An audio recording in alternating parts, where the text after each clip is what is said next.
coronavirus update. The exponential growth rate of cases has stifled across the world. We have not found any indication of the effectiveness of quarantine methods across the world when we compare what's happened before and after the lockdowns and what's happened places that did have lockdown and places that didn't have much at all of a lockdown. Testing efforts have slowed down. There's talk of coming back to normal life, non-lockdown mode, maybe in a month. Because originally Australia made the official declaration that these things will be in place for 6 months. We have noticed that we documented some deaths as coronavirus without even passing any kind of coronavirus screen.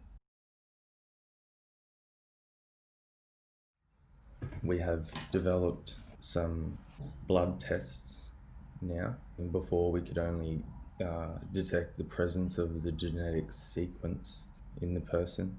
Now we can detect the presence of the relative antibody signatures that are associated with the virus. No one has produced a test yet that has proved to show up significantly more in the post-2019 samples as positive compared to pre-2019 samples.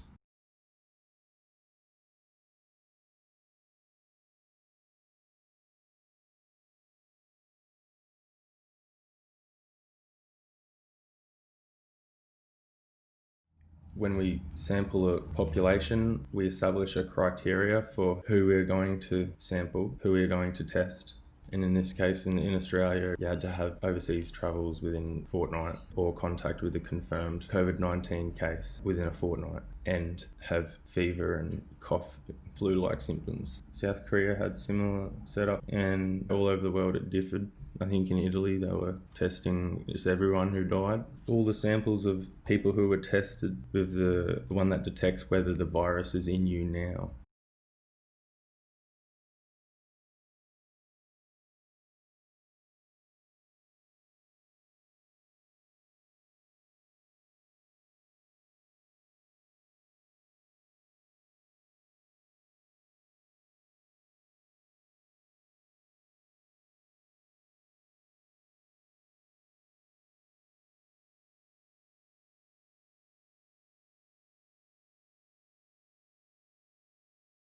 Not with 100% certainty either way. The amount of people who were passing positive to this test compared to the amount of people who were passing negative to it did not grow significantly anywhere in the world of data that I have managed to find. Data for the USA, South Korea, Australia, and strangely enough, it didn't increase significantly, but it increased somewhat when the lockdown measures were in place.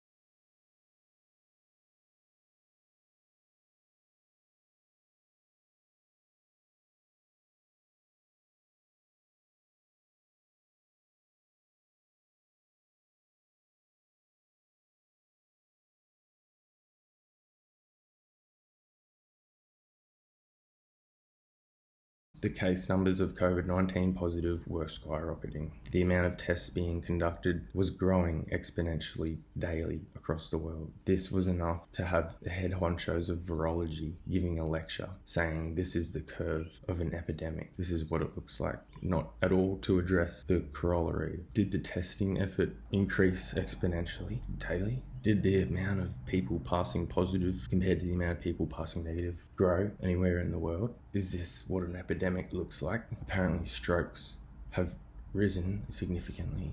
Whether the virus itself is an actual danger, like a poison, like if you put it in you, if it's poisonous, if it's toxic, seems to be a poorly understood situation because we have PhD married couples giving lectures saying how the virus destroys the hemoglobin, whereas I see PhD biologists, virologists on another lecture saying the virus, it's more like a code, and it might fit the cell. It might have a special code that fits any cell.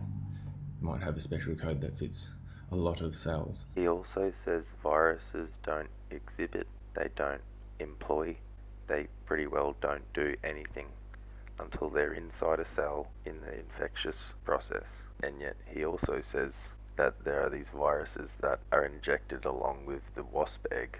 A certain wasp lays its egg inside the caterpillar, and these viruses produce a protein that immunosuppress the caterpillar so that the caterpillar doesn't reject the wasp egg before it hatches. Somehow these viruses are producing proteins without employing, exhibiting, or pretty well doing anything.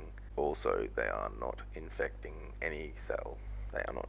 But technically, it seems that they are. They are infecting that wasp egg cell. The cell is using them to produce proteins. Or perhaps they are the proteins the cell is producing to immunosuppress the caterpillar.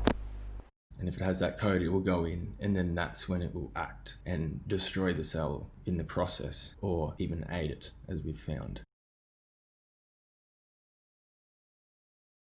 Or the cell is destroyed as it's also using the virus, getting on its way out in an efficient manner. We don't know this far yet, but we can know. We can get much better indications than we have with experimental designs that appear to be lacking at this stage. I thought the viruses were like the combination. They happen to land on the cell, and they have the right combination. They break into the cell. The cell allows them, and the cell has the capability to reproduce them with slight errors on every reproduction. Not like the virus is this poisonous thing getting around and it finds hemoglobin and destroys it.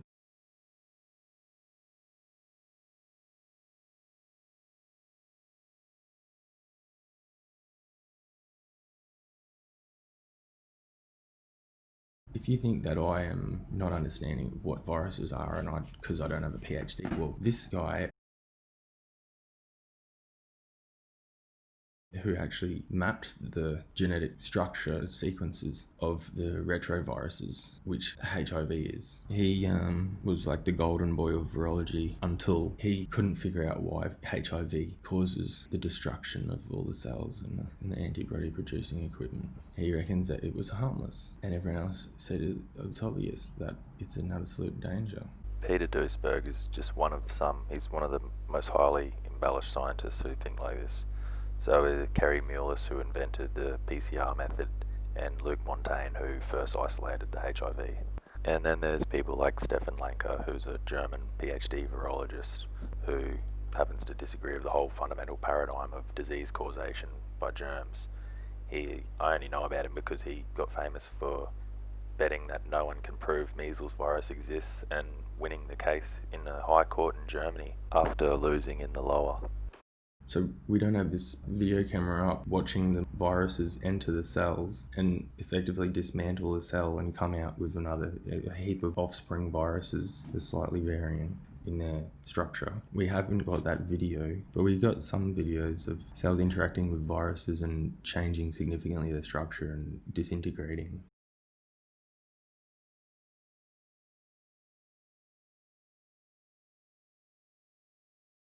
The dude who developed the PCR test method,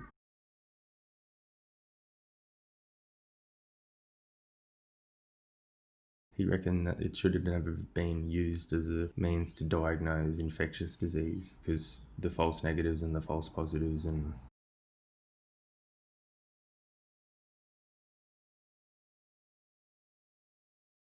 but anyway, it's still an indication. It's something.